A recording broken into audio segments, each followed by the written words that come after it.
Salut tout le monde, salut à tout le monde et soyez les bienvenus. Je suis ravi d'être avec vous et de pouvoir apporter des éléments de réponse à certaines interrogations que les internautes sont venus voulu laisser sur le forum. À savoir c'est quoi Access, à quoi ça sert Access, comment obtenir le logiciel Access, par où commencer. Voilà un certain nombre de questions que plein d'entre vous se sont posées. Ceux qui nous ont posé la question sur le forum, nous allons essayer de leur apporter des réponses à leurs préoccupations. Ce qu'il faut savoir, c'est que Access est un logiciel. Comme tous les autres logiciels, Access a une particularité, c'est que c'est un logiciel de gestion de base de données ou un système de gestion de base de données. Access a été édité par la société Microsoft. Et Access s'utilise facilement. C'est le début de tous ceux qui souhaitent se lancer dans la programmation parce que Access est accessible. Si vous avez une machine PC, une machine sur laquelle vous installez Windows, c'est facile d'avoir Office là-dessus.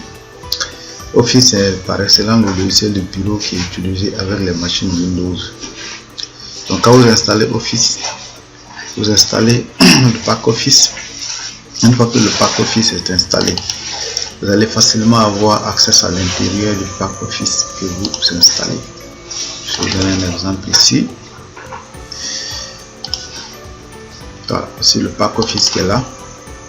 Une fois que je lance l'install du pack Office, vous voyez là du coup j'ai le logiciel Access qui se présente là.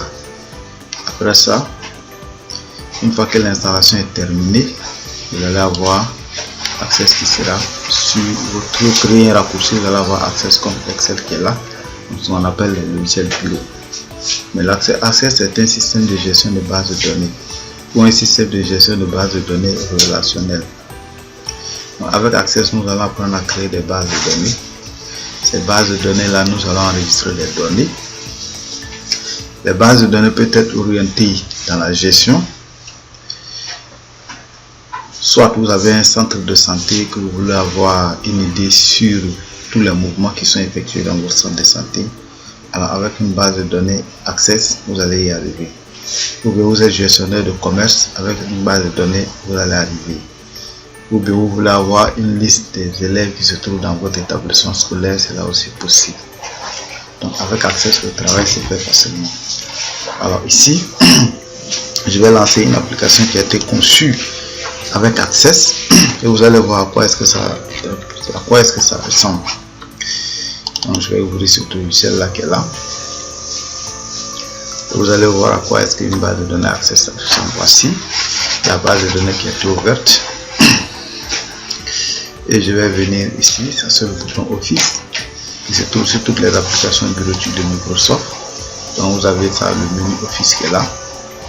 Ensuite, vous avez le menu de présentation qui est là, qui représente l'application Gmail, copie de base de données, format Access 2002-2003. Ici, j'utilise la version 2002 à 2003. Mais vous avez de nouvelles versions qui sont disponibles jusqu'à la version 16 et la version 2016. Mais ici, de préférence, nous avons opté pour la version 2000. C'est pas un souci. Vous pouvez utiliser la base de données dans laquelle vous vous sentez à l'aise. Et ici, nous utilisons la version 2007 pour ouvrir cette application qui est là.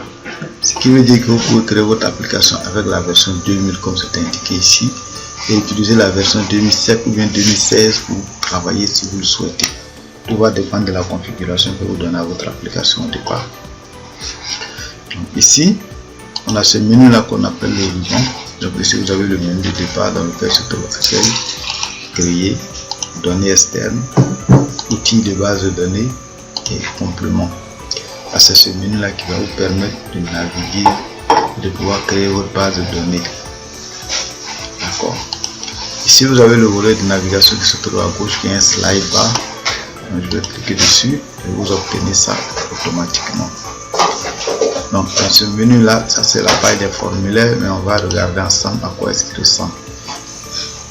Dans ce menu de slide là, vous avez d'abord atteindre les catégories personnalisées, type d'objet, date de création, date de modification, ensuite filtrage par groupe, Il y a les tables, les requêtes, les formulaires, les états, les macros, les modules et tous les objets Access. Alors, quand on dit une base de données Access, c'est quoi une base de données Access? Voici l'architecture d'une base de données Access qui est là. Ça commence par les tables, ça commence par les requêtes, les formulaires, les états, les macros et les modules. C'est ça en fait une base de données Access. Tous ces éléments, lorsque vous créez une base de données, tous ces éléments doivent y figurer selon le cahier de charge que vous avez. Obligatoirement, vous devrez avoir des tables qui vont vous aider à enregistrer vos données. Les tables sont comme des réservoirs.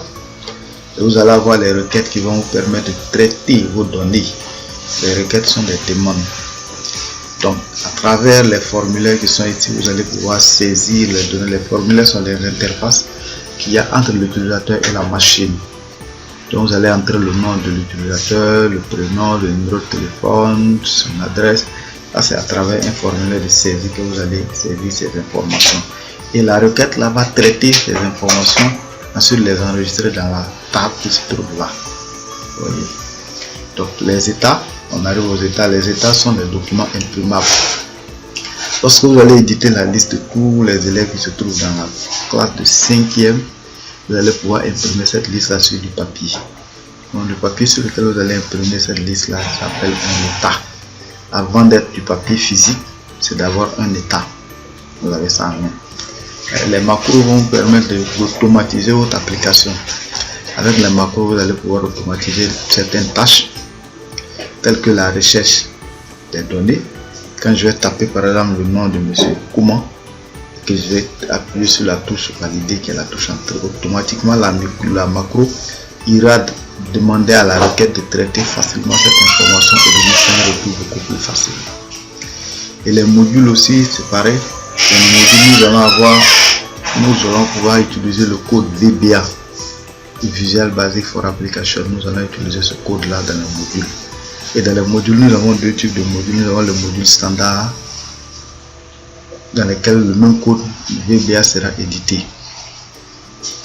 Donc, voilà un peu la présentation de la structure d'une base de données Access. Alors, les tables, là, comme je le disais au départ, ce sont des réservoirs dans lesquels on va stocker toutes les informations qu'on peut avoir. Alors, on parle de système de gestion de base de données ou système de gestion de base de données relationnelle. Il y a une différence entre les deux thèmes.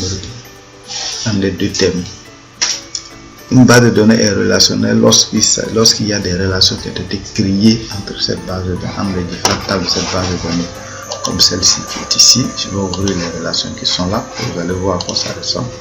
Voici ici les relations qui ont été créées entre les tables de cette base de données. Comme c'est une base de données qui est chargée de gérer un commerce, vous allez voir. Ici par exemple, ça c'est la table du personnel, c'est le personnel qui travaille là, cette table là qui est là. Et cette table là est reliée à compte BC qui se trouve là. Et elle est reliée aussi à compte ordinaire qui est là. Et elle est reliée au client. Et elle est reliée encore ici au versement bancaire. Et la banque se trouve là. Donc du coup, vous avez là un système de gestion de base de données relationnelles. Alors, ces tables là qui ne sont pas liées, vous vous retrouvez dans une autre application. Vous allez avoir un système dans lequel il n'y a pas de relation entre les tables parce que les tables ne se communiquent pas. Donc vous avez trois tables qui sont là et qui ne se communiquent pas. Donc vous avez une base de données là toute simple qui n'est pas relationnelle. C'est qu'aucune table n'a de relation avec l'autre table.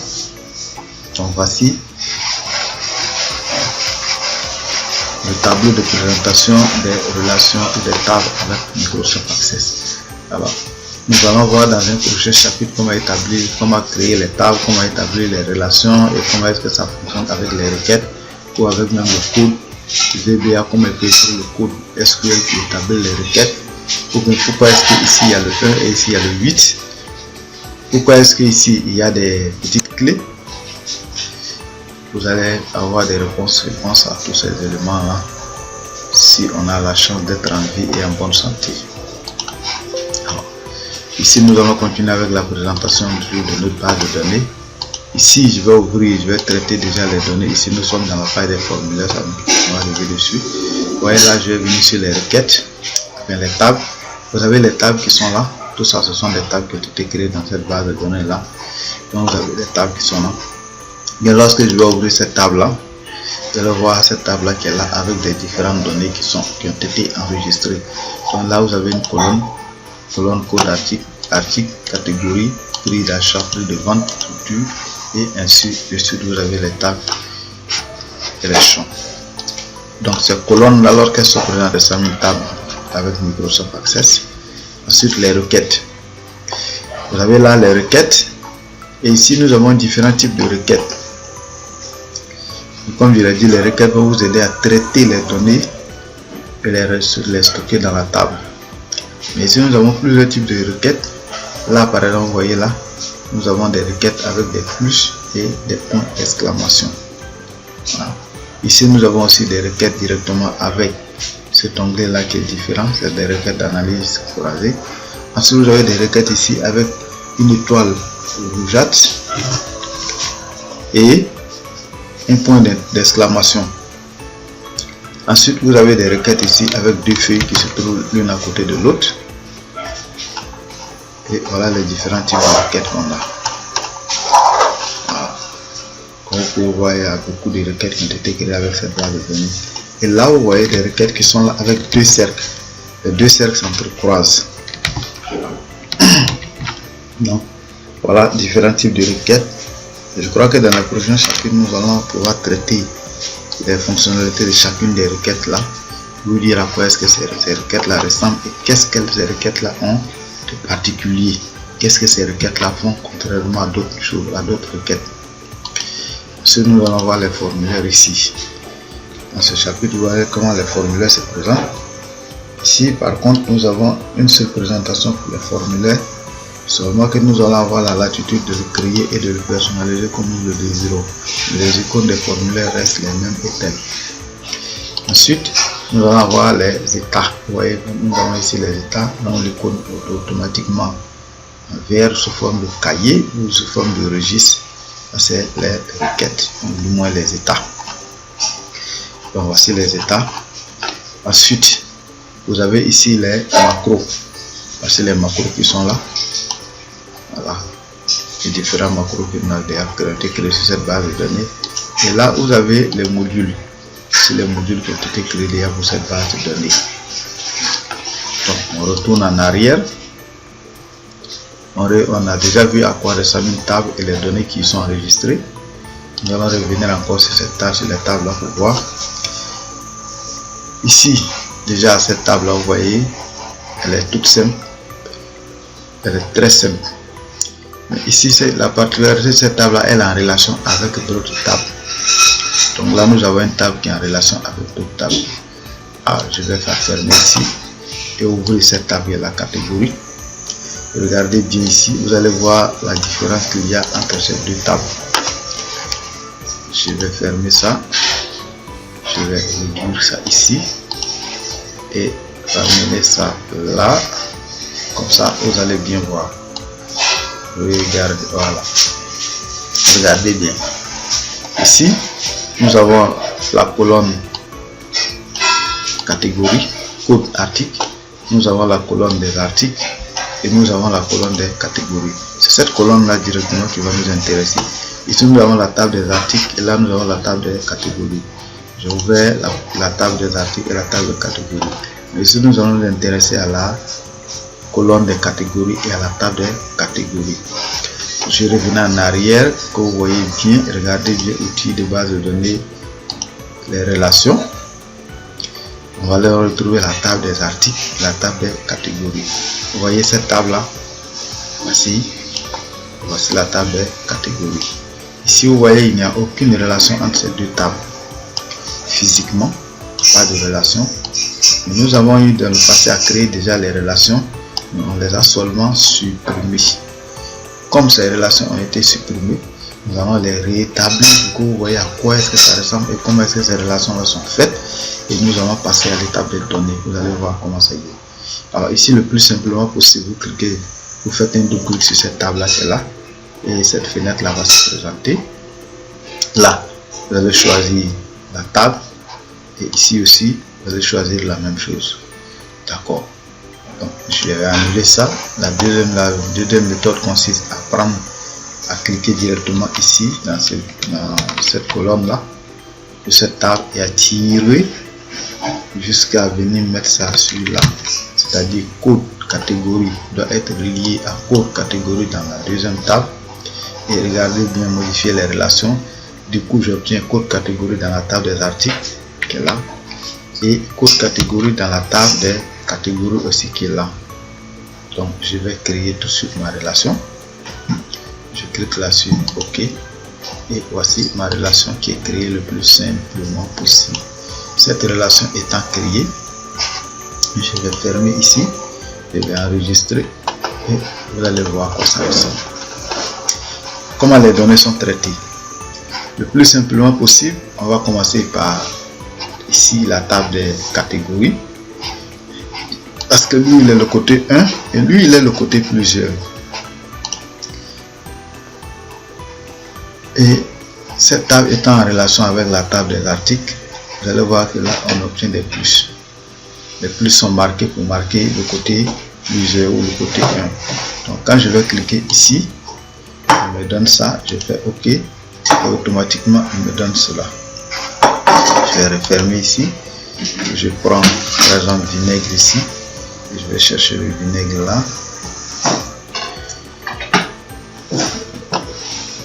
Voilà, voici le vinaigre qui est là, je clique sur vinaigre, je fais OK, vous voyez il me redonne ça. Je vais fermer ici. Donc qu'est-ce qui va se passer? On a créé déjà nos catégories qui sont là. Les mêmes catégories se retrouvent automatiquement dans cette colonne qui est là, parce qu'on a eu à créer par le passé une sous-requête à l'intérieur qui vient chercher les données qui se trouvent dans cette colonne là et venir les ranger ici. Voilà comment ça se passe. Donc je reviens là, je vais enregistrer une nouvelle catégorie ici. Vous allez voir que je vais appeler par exemple bonjour. Vous pouvez l'appeler comme vous voulez. Bonjour tous les jours. Je fais ça et j'ai fini d'enregistrer ma donnée qui se trouve à la ligne 27. J'actualise. OK. Je fais actualiser. OK. Et je viens ici. Je vais regarder sur la première ligne ici. Vous allez voir. J'écris. Et automatiquement je dois avoir bonjour ici. Voilà. Même si j'ai pas bonjour, mais voilà comment ça se passe. Les données que vous saisissez ici se retrouvent là. D'accord. Maintenant, pourquoi j'ai pas bonjour? On va venir encore, on va actualiser cette table là. Je fais clic gauche, actualiser tout. Je fais ça et on regarde. Et voici bonjour qui est là. Cette table a été actualisée, celle-là n'a pas été actualisée. Du coup, les données ne se passent pas comme ça. Alors, quand vous finissez de saisir dans cette table là, vous l'actualisez, vous venez ici, vous actualisez, vous avez en même temps l'information que vous avez saisi de l'autre côté. Et voilà. Donc là, je peux mettre ce code là qui est là. Je peux appeler mon article bonjour. Je peux appeler le prix comme ça. J'appelle ce prix comme ça. Et automatiquement, la relation est établie. Donc, nous sommes dans une application, donc on va parler d'une base de données relationnelle. Les données qui sont saisies à gauche, ou du moins à droite dans cette table-ci là, vont automatiquement passer dans la table de gauche. Donc il y a une relation qui est établie entre ces deux tables. Donc je vais fermer ici, je vais fermer ici, et on va continuer. Vous allez voir dans la requête comment est-ce que la requête va traiter ces données là. Je viens dans la requête et je vais regarder les différentes requêtes qui ont déjà été créées par le passé. Laquelle requête répond à ce besoin? Vous allez voir.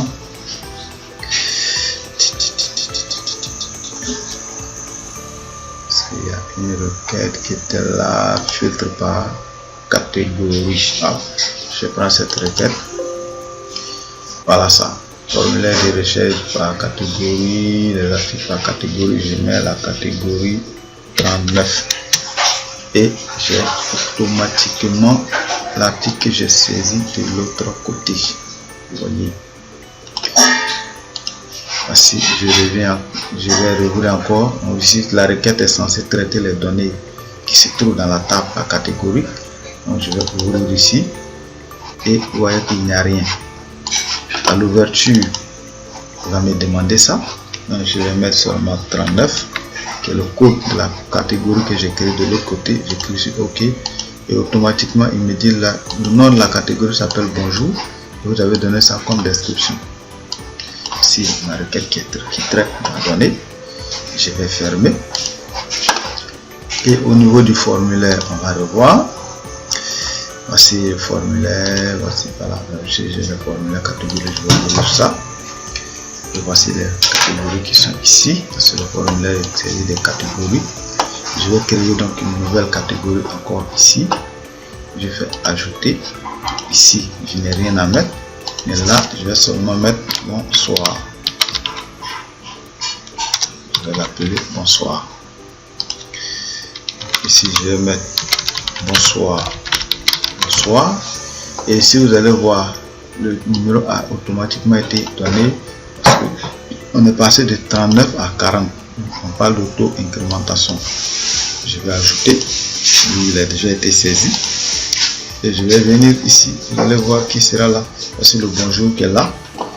Le bonsoir n'étant pas encore arrivé, je vais faire accueil, actualiser tout. Vous voyez, actualiser tout. Et voici ça, bonsoir le soir. J'ai bonsoir le soir. La saisie étant faite et validée, je vais venir sur aperçu. À partir du moment où je clique sur aperçu, il va me donner un état imprimable. Et voilà, ici j'ai un état imprimable qui est là, même s'il n'y a pas de données dessus. Voilà à quoi ça ressemble un état imprimable. Lorsque je vais imprimer, ce sera textuellement ce papier là que je vais avoir en main comme document physique. Vous voyez un peu là. Donc voici l'architecture d'une base de données avec le logiciel Microsoft Access.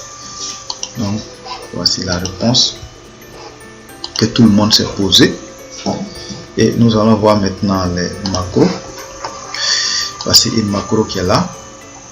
Je vais l'ouvrir en mode création toujours. Voilà, ouvrir cette macro là sert à ouvrir seulement un état, certainement l'état des factures et pour les impressions directes. Ensuite, vous allez avoir du code VBA qui est là ici. Voilà à quoi ressemble un code VBA. Je vais ouvrir celui-là.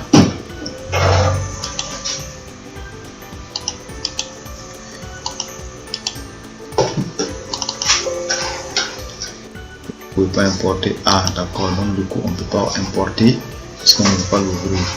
D'accord, mais dans les prochains chapitres vous allez voir à quoi ressemble et quel est à quoi ressemble un code VBA. Donc sur ce, je vous dis à tout de suite pour le chapitre suivant et voilà à quoi ça ressemble une application avec Microsoft Access. Cette application, comme je vous l'ai dit, a été conçue pour gérer du commerce. Donc elle fait la vente. Donc si vous êtes intéressé, vous pouvez avoir la latitude vous donner un cahier de charge et de créer vous-même vos propres bases de données avec lesquelles vous allez pouvoir travailler le plus simplement possible. Donc, ici vous avez une application qui gère le commerce. Je vais déjà ouvrir certains éléments que vous allez voir. Vous avez le menu principal qui est là, mais il ne nous intéresse pas. Vous avez le formulaire de vente qui se trouve en bas là. Ah, je vais mettre ça. Je vais mettre ça. Et j'ai ça ici. Vous avez déjà ça, ce code là qui a été écrit avec du VBA qui vous dit attention, vous avez oublié de saisir ça. C'est pas renseigné. Je vais rouvrir. Je donne un client. Je donne une caisse et automatiquement ce numéro là apparaît. Je peux déjà commencer ma vente. Je peux déjà faire ça. Je peux déjà vendre. Et vous avez déjà ici, il reste 48 pour ce produit. Je vais venir là, je vais enregistrer cette vente. Et je vais encore continuer. Je vais prendre celui-là. La quantité reste 34. Je vais mettre 2. Et automatiquement, regardez ce qu'il nous donne. Le stock actuel est de 34 unités, a atteint le seuil de réapprovisionnement. Pensez donc à faire une nouvelle commande pour ce produit. Voyez un peu, ça c'est du code VBA qui vous donne cette fenêtre et ce discours là. Ce code là est censé évaluer à chaque seconde la quantité de marchandises disponibles et de faire un retour sur le résultat restant. D'accord, je vais continuer. Je prends un nouveau produit encore, chercher, alors que ici aussi je peux saisir le code. Là par exemple je peux mettre 203 et il me donne ce produit là qui est là. Lui il est 180 grammes et lui il est 800 grammes. Ici le stock est de 57. Supposons que j'ai saisi 60 produits par exemple. Et vous voyez qu'est-ce qu'il me donne. Il change ici le dessous, il me dit le stock actuel est 57 unités et donc insuffisant pour satisfaire la demande. Vérifiez s'il vous plaît, je fais OK et il annule ici la vente. Vous voyez, le stock actuel est 57 unités, donc je fais un nouveau réapprovisionnement, je fais OK et automatiquement la vente est annulée. Tant que je n'aurai pas, vous voyez, le curseur va rester ici, il ne peut pas bouger tant que je ne vais pas réapprovisionner mon stock. Le curseur ne peut pas bouger et lorsque je vais écrire un seul, vous voyez ce qu'il me donne. On va toujours planter de cette même manière là jusqu'à ce que je ferme et je peux faire la vente alors que le client demandait 71. Mais regardez bien ce qu'il y a lieu de tenir ici. Je fais par exemple actualiser et regardez, voilà, ici le client me donne sa monnaie. Le total de la vente est de 2300 francs. Le client me donne son argent qui est peut-être de 305 000. Il me donne 305 300. Et voilà. Il vous dit automatiquement 300 000. C'est au total de la vente. Et la monnaie à rendre est de 3000 francs. Supposons que j'ai fait une erreur sur le montant que le client m'a versé. J'ai saisi par exemple 300 000. Et voilà ce qui vous donne automatiquement. Vous avez cela qui vous dit la monnaie à rendre, attention, est de moins 2000 francs. Vous voyez comment ce logiciel est assez intelligent. Et du coup, vous obtenez cela. Quand vous finissez, vous imprimez, parce qu'il y a déjà l'imprimante qui va vous aider à faire votre impression. Voilà, l'impression est terminée. Vous avez une facture que vous remettez au client. Ou si vous voulez, cette opération n'étant pas validée, ou si le client veut annuler, je peux déjà annuler cette vente-ci qui est là. Je sélectionne la vente. Et puis ici, supprimer une vente. Je fais OK, la vente est supprimée. Voilà, la vente étant supprimée, vous avez toujours une évaluation instantanée de votre stock qui est là. Le logiciel va toujours vous donner un instantané de votre disponibilité en termes de stock. Vous avez cela qui est là ici. Donc, la vente est terminée. Je peux déjà fermer et c'est fini. Et voilà. Je vais déjà revenir ici. Avec la même application pour réaliser des sauvegardes, je peux ouvrir ça. Voilà, il y a un paramètre manquant. Je peux déjà fermer ça et revenir ici. Je vais déjà voir comment il faut réapprovisionner la caisse. Je peux déjà remonter.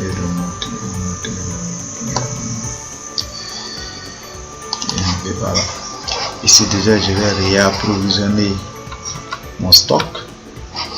Je fais ajouter. Là, je vais venir là sur ajouter. Vous voyez, bon d'entrée, numéro à définir. Je vais déjà mettre ça comme ça. Je donne un numéro de BL. Je donne un fournisseur. Là aussi, c'est pareil, je donne une date. Je mets 15 03 et 20. Je donne ça. Et automatiquement, j'ai les articles que je dois renseigner ici. Je vais mettre là 303 puisqu'il m'a dit que le stock est suffisant. Je mets là 20. Je mets là 203. C'est le code. Le stock étant insuffisant, je mets 50. Là, vous voyez, le prix n'est pas venu parce que le prix n'a pas été renseigné dans au niveau des articles ici. Le code c'est 303. On va chercher l'article 303 et vous allez voir 203. Et ici, Au lieu de faire tout ça là avec la main, je peux déjà venir sur accueil. Je viens là, je fais recherche, je clique dans cette zone, je là et j'écris 303. Je fais automatiquement sur le bouton suivant. Vous voyez là, il me trouve mon produit, la croix détail nettoyant. La famille c'est nettoyant. Le prix, vous voyez, le prix est à 0. Le prix d'achat est à 0. Le prix de vente est de 205, supposons que je mets 200 francs comme étant prix d'achat. Vous voyez, instantanément le prix est renseigné ici. Et voilà. Il est renseigné là, il est renseigné là ici. Ici il est 0, là il sera 0 aussi. Bon, c'est ça une base de données relationnelle. Et c'est ça que nous avons vu au départ avec les tables, catégories et articles. Ici vous avez la colonne de catégories qui sont normalement en famille. Et là vous avez les articles qui sont là, les deux sont mis ensemble. Dès que vous renseignez une information, automatiquement elle sera renseignée dans toute la base de données par que vous exploitez les relations. Et on va continuer. Je vais fermer ça. Et voici notre facture. La saisie est terminée. Je vais imprimer. Je fais un aperçu. Et voici donc l'aperçu de nos deux articles. Et j'ai ça. Je peux déjà le fermer. Voici le total de notre facture qui se trouve là. Par une sur une. Je peux déjà fermer ça. Je vais fermer ça aussi. Ils vont nous demander de vérifier. Je vais fermer. Et voici notre application Access à quoi est-ce qu'elle ressemble. Donc sur ce, à bientôt pour la suite.